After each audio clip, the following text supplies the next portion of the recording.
Blog Talk Radio. Oh, it's time to get real. Oh, yeah.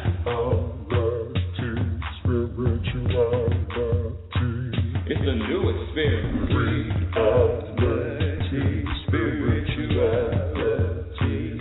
Yeah, keep your ears open for this one.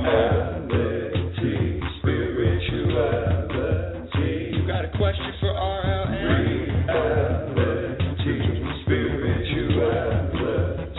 Yeah, it's time to get some answers, baby. Oh, now we getting real. Yeah,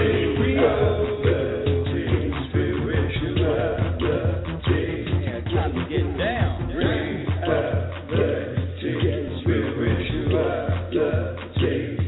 Yeah, you gonna feel good now. Real good. Now, that's what I'm talking about. Hello and welcome, everyone. Welcome to Reality Spirituality. I'm your host, Rebecca Lynn Norrington, and I have my arms open and I am welcoming you.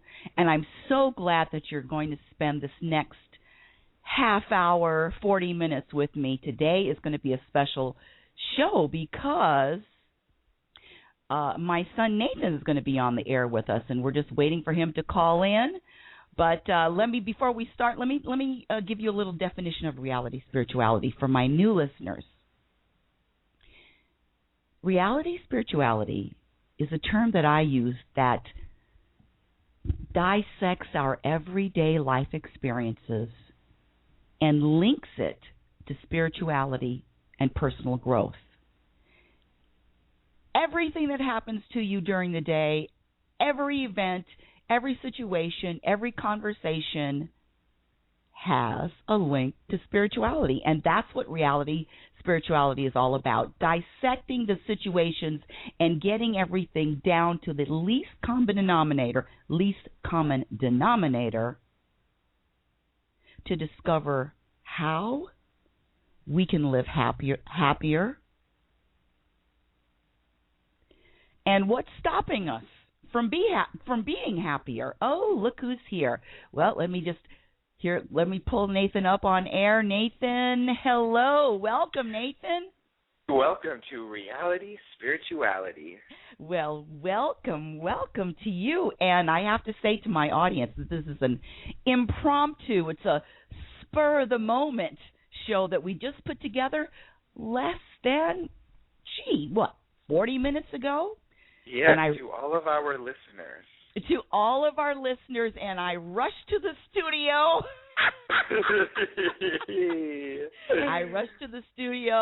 Thank goodness it's really close by to where I live. And really close. Yes, and so our guest is Nathan, who happens to be my number one and only son. And so what inspired you to have a show today, Nathan? Girl, I got a couple stories for you that I knew would be good for reality spirituality. And let me say to my listeners that this is the essence of personal growth and spiritual growth, the stories, the things that happen to us every single day. So I'm really excited to hear Nathan's stories. Okay, Nathan, what's up? So, I work at Earth Yoga. It's a yoga studio, and sometimes I teach at the yoga studio, and sometimes I work the desk. Okay. And when I work the desk, I like working the desk because I have a lot of free time. Well, most of the time I have free time to use the computer, free time for me to do things that I need to get done. Me time. Me time.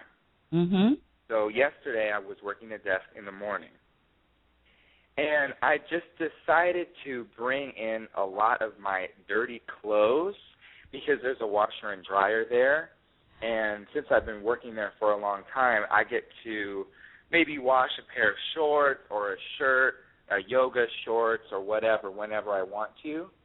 Can I cut in for a second? Okay, now let me just say this to the audience. You work and you're in Manhattan. You live in New York City in Manhattan, and how long have you been working at Earth Yoga? For about a year. Okay, good. Okay, keep going. I just want to give a little background. So I just, and I felt like I was maybe bringing in too many clothes, but I was going to have the whole morning there, and I was also working the afternoon, evening shift. So I just decided to bring in all my clothes. So I brought in all my stuff, and it's usually just... Okay.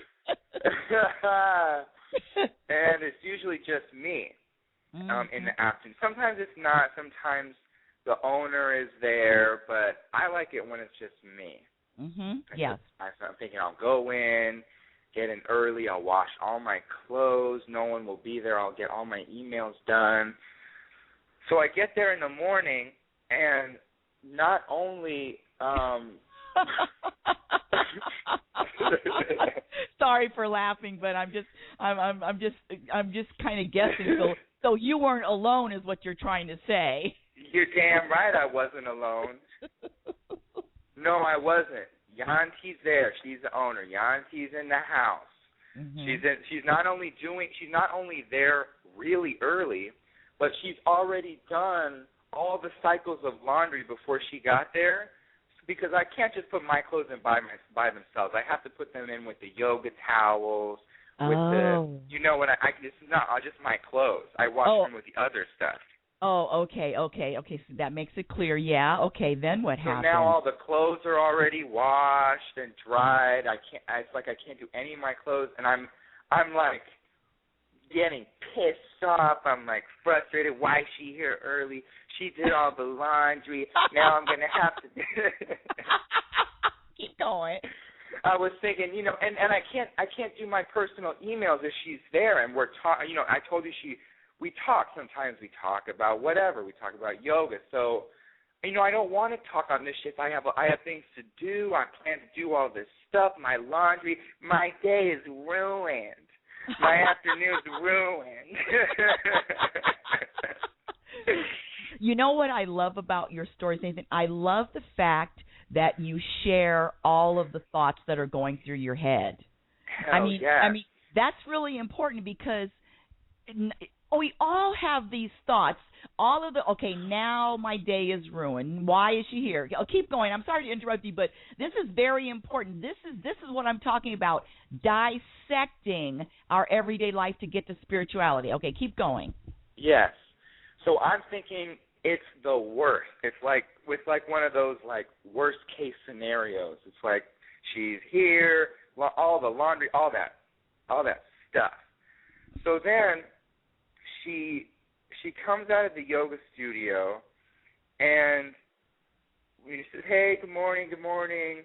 And one of the first things she says to me, and she has never ever offered this or said this. She says, "Do you have any clothes that you'd like to wash? Because I'm about to do a cycle of laundry, and I'm going to wash a couple of my things. And do you have anything you'd like to wash?" She's never offered that to me before. I mean, she knows I wash my shorts sometimes or maybe a shirt, but she's never asked me for laundry, ever. Right. Did she see your bag of laundry there? Where was your bag of laundry? No, she didn't. No, she didn't see anything. Okay. Wow. So I said, actually, yeah, I do. And I said, I actually have I said, well, I'm so glad you asked. Get it? Yes, I do get it. So I said, I actually do have a few things to wash, and I said, I might have a little too much, so just let me know if it's too much. And I showed her, and she said, oh no, that's fine. Just put it on me because I don't want it to be too small of a load, because then we might as well not do it. So I give her all of my laundry, and actually this is good too because I really didn't feel good about bringing in all those clothes. I mean, I felt okay, but I felt like I didn't want her to know that I was washing all of these clothes. So now she knows all the clothes are washed, and that's cool. Then she goes downstairs and spends the next hour and a half, 2 hours downstairs in the karate dojo doing work, which left me upstairs alone doing my work. The whole shift. That's it. Wow. You mean that's the end of the story? Yes. My story is basically I was so upset that I thought my afternoon was going to be ruined, when in fact it went perfectly. And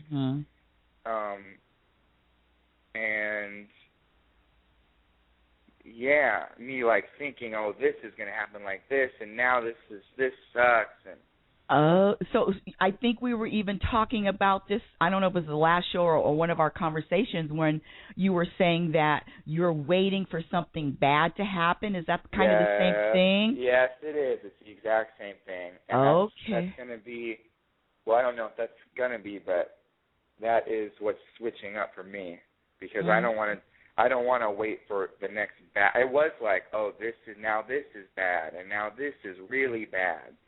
And it didn't even happen that way. In fact, not only did it not happen, it happened to be good. It was the opposite of bad. But you touched on so many great points about the expectation of bad and what we think, but I'm ready to let go of stuff. But let me can I add some things about that whole story that I got from it? Please do. Okay, well that's good. I'm glad you asked. One of the things that I do now, and I did not do it before, is I ask myself, what am I creating? And with me, it was always, excuse me, with me, it was mostly, am I creating drama for myself? Now, I don't know if I've let this, no, I haven't talked about this on the air, but I like to leave work early sometimes, and sometimes I used to like to sneak out. And this thing about sneaking for me, it just caused more drama. Now I'm wondering if my supervisor knows that I'm leaving early, and then I'm wondering if I'm going to get caught. So all of this getting caught and sneaking for me, I rather just say, and that comes down to what am I creating? So I rather listen. Can I wash the clothes, or can I leave early and then I'm done with all of the drama. The drama, yeah. And the drama in my head. Because the drama is, and then if I was caught sneaking out early, then I'm reprimanded, and now I gotta feel bad about it, and listen, I'm really into sneaking and doing things and not getting caught. I was the queen, and I have to say that even last week. Short story. We all of us went out for lunch at the job, and Nathan, I asked my supervisor, "Can I have a glass of wine at lunch?" Can you imagine me asking anybody, "Can I have a glass of wine?" Not really. Well, exactly. Well, because she was going to the lunch, and I could have had a glass of wine, snuck it under the table, or however. But I'm not going to do that anymore. So I basically asked her, "Can I have wine?" Yeah. To get rid of the drama. Right. So I just wanted to share that with you. I like that. I like that drama thing. I don't really think about that. But yeah, that is drama. It's like, can I do this, and is this going to work, and is she there, and yeah. No and yeah, and I feel so I can still leave work early, but everybody knows I'm leaving early, and all I have to do is sign out time, as opposed to because it's just drama that I'm creating for myself. So thank you. That story was perfect. What a perfect example. Yeah. So what were you going to do? What were your quote unquote solutions for yourself, or did you even think of any for the next time? I guess. Well, I just figured I wouldn't bring in. I wouldn't take advantage of the fact that I can do my laundry there, because that just wasn't feeling right. Mm-hmm. So, meaning I wouldn't bring in all those clothes. I would just bring in something small, if anything. Mm-hmm. And that to just, and also I sometimes plan to do catch-up work when I'm working the desk. And when I plan to do that, it's not good because sometimes it works out and sometimes it doesn't work out. Mm-hmm. So I really don't want to plan to bring in work to do at my job, because that's drama too. It's like, am I going to be able to get this done and in time, and am I going to be able to do this and my job? It's like, no, I don't want to do that. So those were my solutions for next time. Mm-hmm. I would, you know what? I would ask. I would do this. This is it, because be able to just ask from time to time, may I bring in laundry to wash with the other wash with the other clothes. Mm-hmm. Now either they're going to say yes or they're going to say no, but then now you don't have to worry about sneaking, or you just put it all out there. That's what I would do.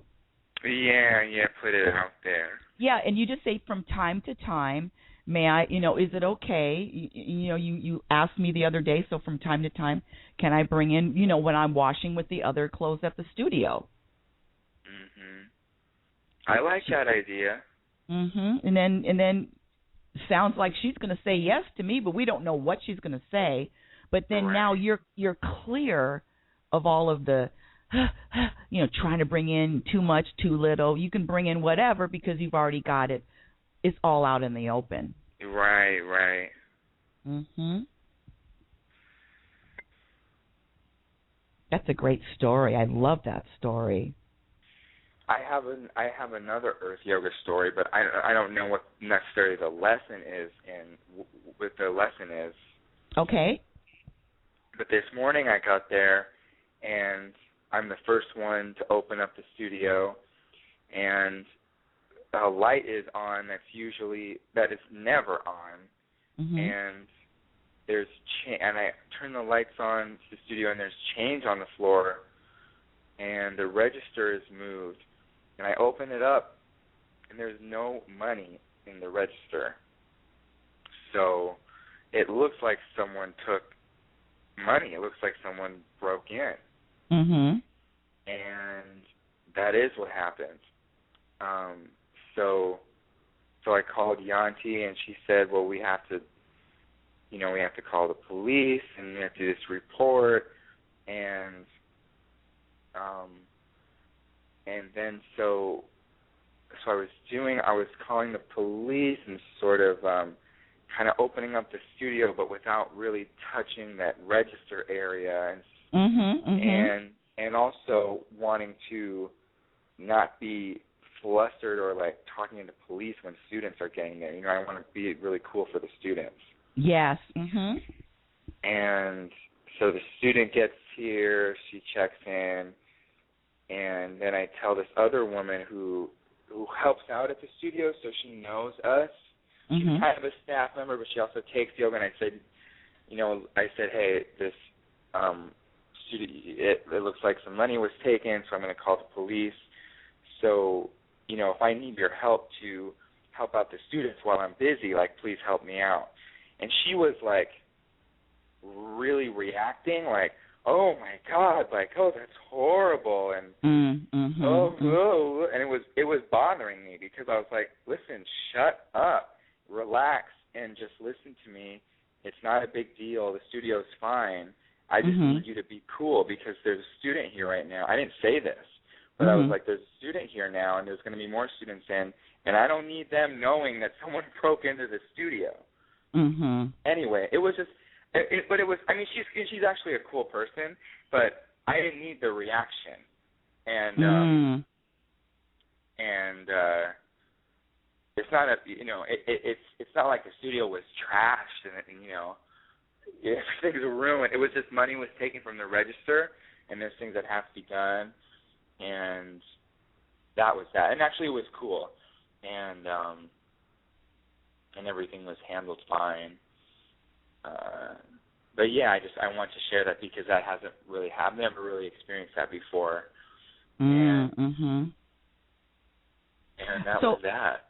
So when you opened up Earth Yoga, was it locked or was it open? Yeah, well, the front door was locked like it usually is, but there's like a basement area downstairs, and so there's another way into Earth Yoga that the builders have access to.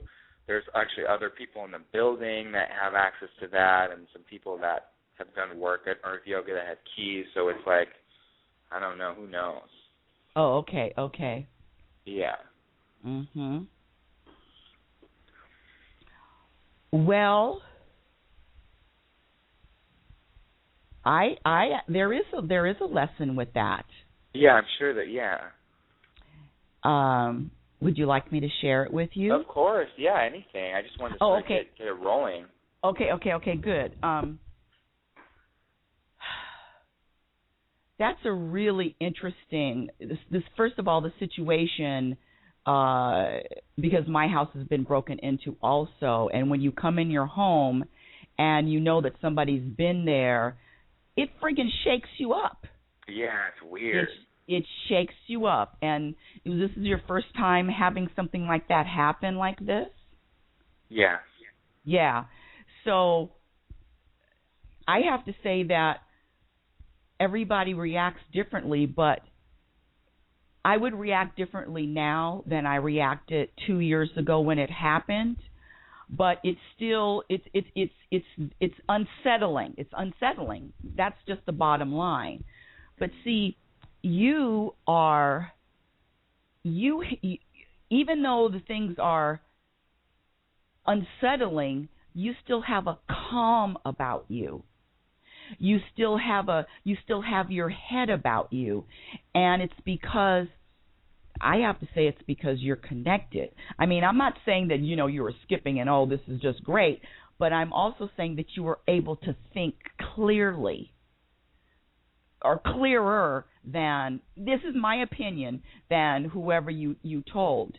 And my question to you is, did you have to tell this woman? Did you say she works there?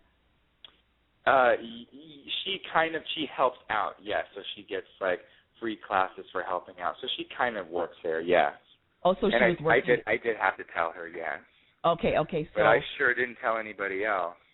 Right. Well,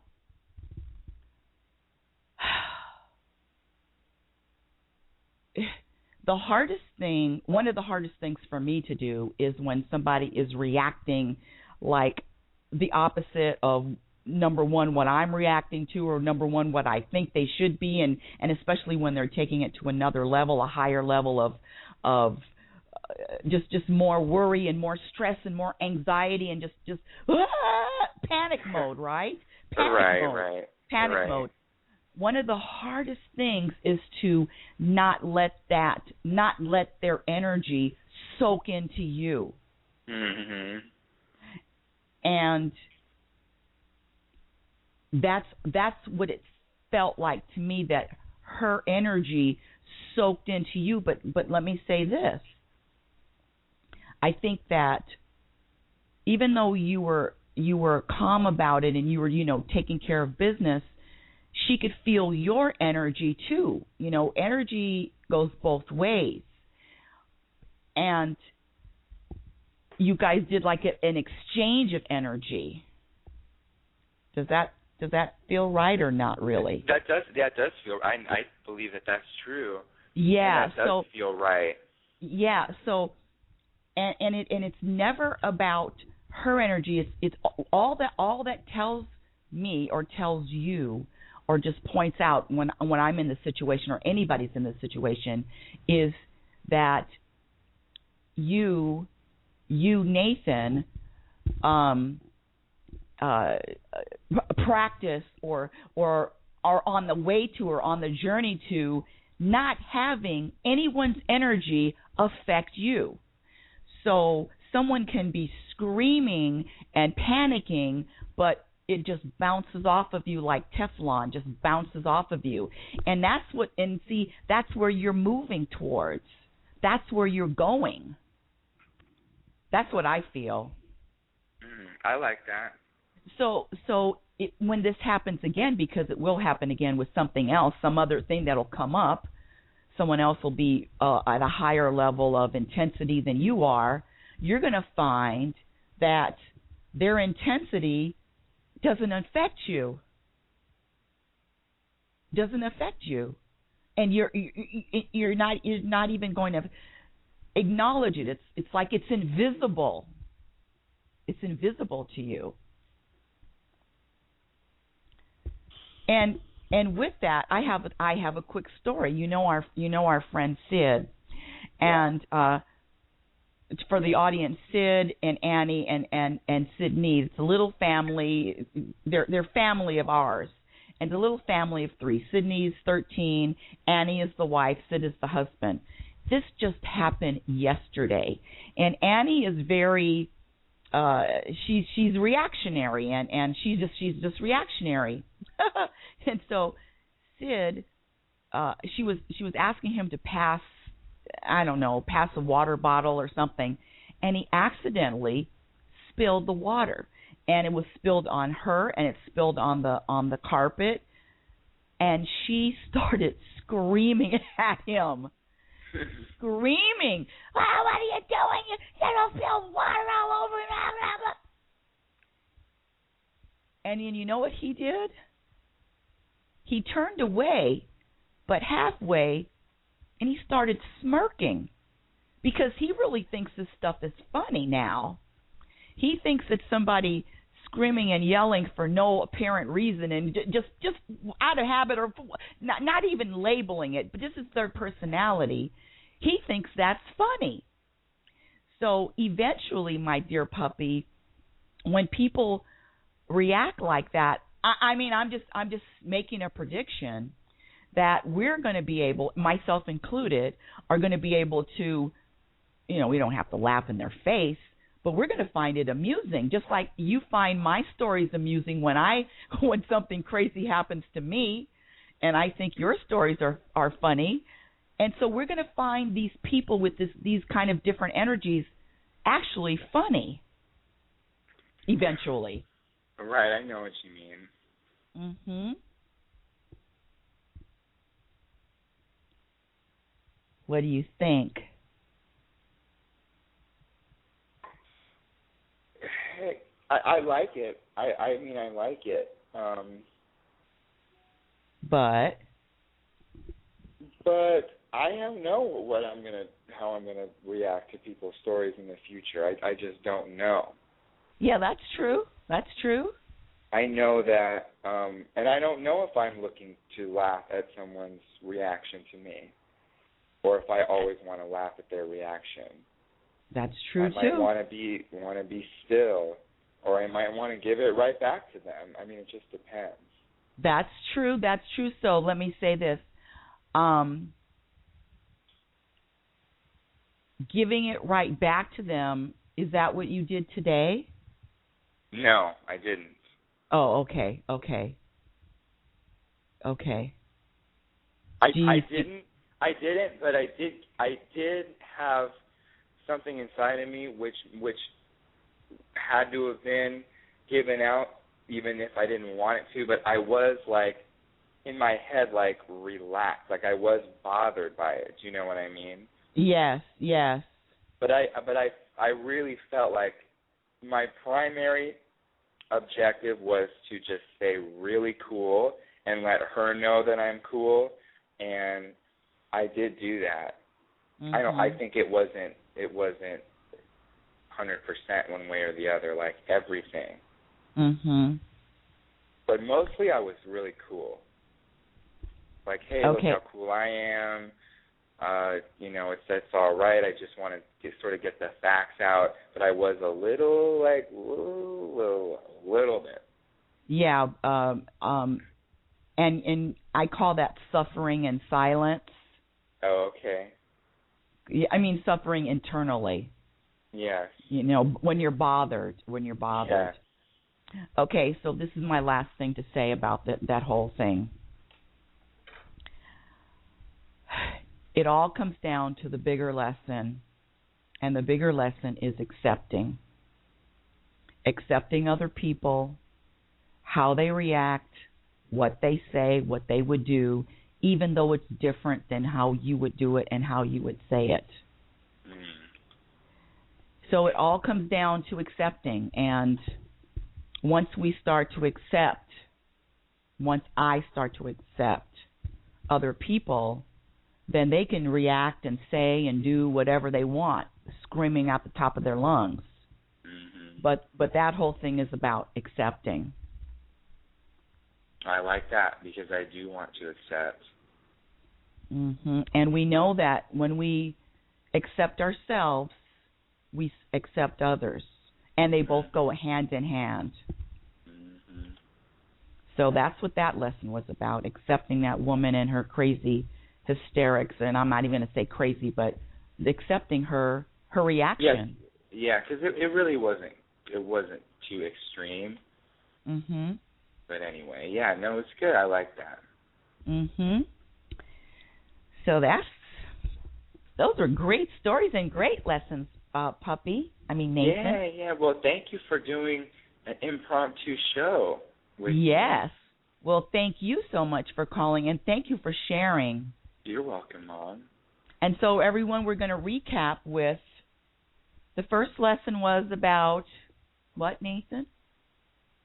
Like expecting the next bad thing to happen and not really doing that anymore. And then also creating drama. Yes. And then the second one is just about acceptance. Yeah. Hey, well, I'm going to wrap it up. All right, cool, Mom. You got anything else? No, I'm good. Okay, sweetie pie. Well, everyone, thank you all for listening. Of course, I didn't get any phone calls today. I see people that are holding on the line. Wink, wink, wink, wink. And I want to say, everyone, thank you for listening to Reality Spirituality. This is your host, Rebecca Lynn Norrington. Have a great evening. Oh, it's time to get real. Oh, yeah.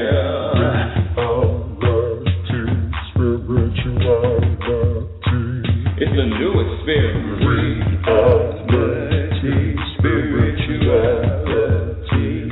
Yeah, keep your ears open for this one, man.